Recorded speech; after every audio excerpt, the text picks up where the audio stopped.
There are people who believe that Jesus is a fabrication, a mythical figure created to control people, manipulate the masses, or justify belief systems. But what if I told you that denying the historical existence of Jesus is like doubting that Alexander the Great ever walked this earth? Sounds controversial, I know, but that comparison is more valid than you might think. Because when we apply the same historical standards across the board, the game changes entirely. In this video, you won't hear religious opinions or pulpit sermons. Here, we're talking strictly about Chowkuri evidence, archaeology, ancient manuscripts, Roman records, Jewish sources, and even the critics of Christianity. All of them, directly or indirectly, point to one uncomfortable fact for many. Jesus of Nazareth most likely existed, not as a fable but as a real man, with flesh, blood, and measurable historical impact. And why does that matter? Because understanding this reality shifts how we see history, faith, and even today's controversies. If you thought there was no evidence, get ready. You'll see that even without a body, a cross, or a signed parchment, the historical presence of Jesus is harder to ignore than it seems. And the best part, in just a few minutes, you'll have the tools to draw your own conclusions, based on facts, not assumptions. If this kind of in-depth and thought-provoking content interests you, don't forget to hit the subscribe button and turn on notifications.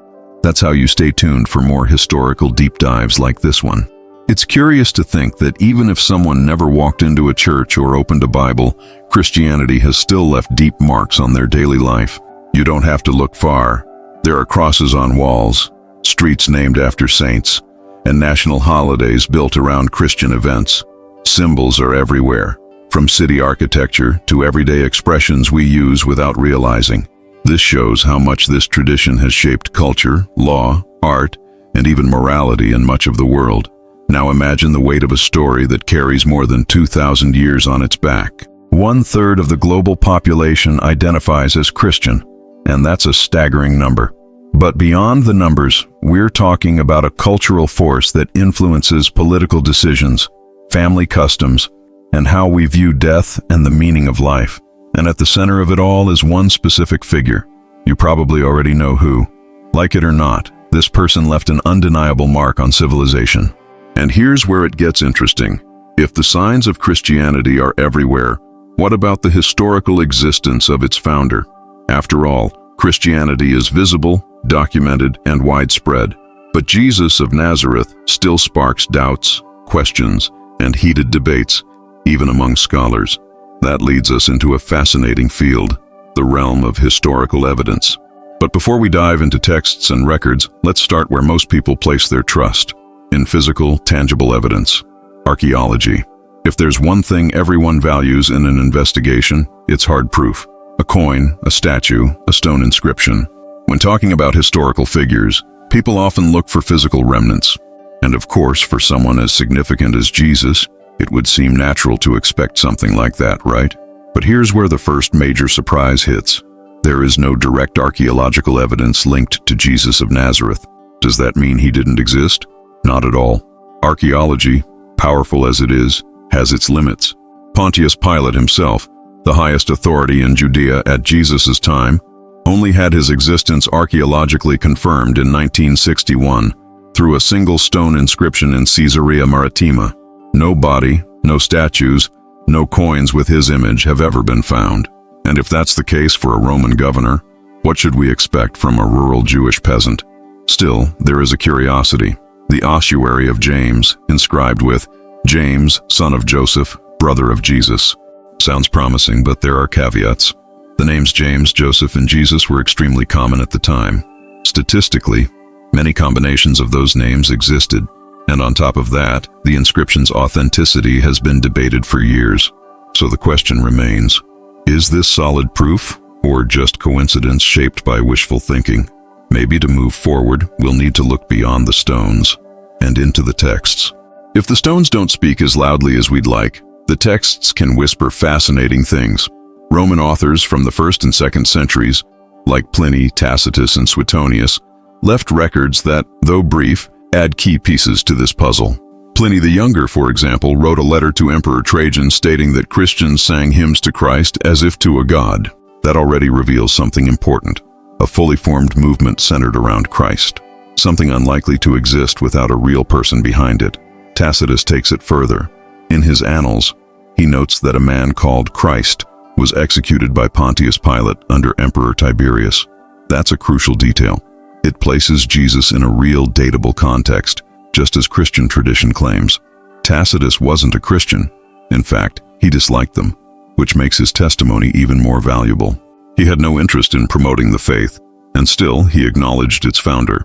Suetonius, writing about Emperor Claudius, mentions riots among Jews caused by someone called Chrestus. The spelling isn't perfect, but many historians believe it was a phonetic mistake. Romans often confused Christus with similar-sounding names. If people were already arguing over Christ in the 40s AD, that suggests his message, or at least his memory, had spread quickly. But the Romans weren't the only ones writing about him. The Jews had something to say as well. What do Jewish rabbinic texts say? Generally, they were hostile to Christianity, and especially to Jesus. Texts like the Talmud and the Toledat Yeshu depict him as a sorcerer who violated Jewish law and was executed for it. Are these biased sources? Definitely. But what's fascinating is that even in their hostility, none of them question Jesus' existence. On the contrary, they attack him so intensely that they unintentionally help reinforce his historicity. One Talmudic passage says, "On the eve of Passover, Yeshu was hanged," which for Jews at the time could mean crucified. The Toledat Yeshu, though written centuries later, echoes themes found in the Roman critic Celsus. Both mention Jesus being the product of an illegitimate relationship with a Roman soldier named Pantera. It's a rumor, of course, but interesting that such similar anti-Christian traditions appeared in completely different groups. Here's a key point. By attacking Jesus, even maliciously, these sources confirm that he was a real figure who was stirring things up. Myths don't usually cause organized institutional backlash. Resistance like that tends to be triggered by something, or someone, real. And if Jesus' enemies treated him as someone concrete, how did his own followers describe him? And are Christian texts historically useful too? Approaching Christian texts requires caution. They're religious documents, written with the intent to spread faith. But that doesn't mean they're useless historically. On the contrary, the Gospels and Paul's letters are ancient sources, written just decades after the events they describe, and may reflect real oral traditions. Paul's letters, for instance, predate the Gospels and depict Jesus as a man born of a woman, with siblings and disciples, a figure with real social ties. Paul never met Jesus in person but knew people who did, like Peter and James, Jesus' brother. Paul refers to Jesus as someone who lived, was judged, crucified, and buried. None of that is theological. It's raw data.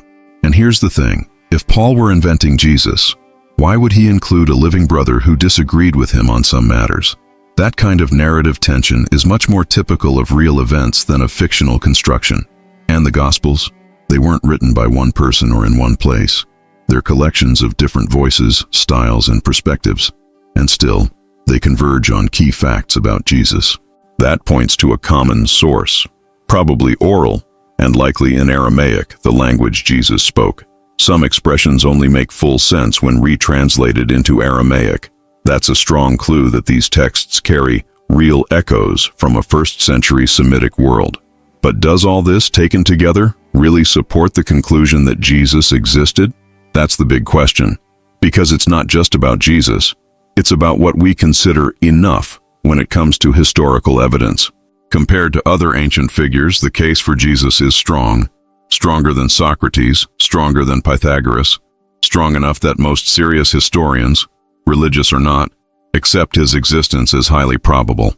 When you weigh archaeological context, Roman testimony, Jewish records, and Christian writings, especially Paul's, a consistent picture forms. No single piece proves everything. But history is rarely about that. It's about plausibility built from multiple sources. And in Jesus' case, that plausibility is surprisingly solid. So yes, based on historical standards, not faith, it's entirely reasonable to conclude that a man named Jesus, who lived in Judea during the 1st century, attracted followers and was executed by the Romans, almost certainly existed. The real debate starts after that. Who was he, really?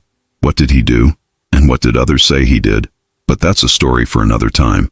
And if you got value from this journey, Hit that subscribe button and turn on notifications. Let's keep exploring history, critically, deeply, and with curiosity. See you in the next one.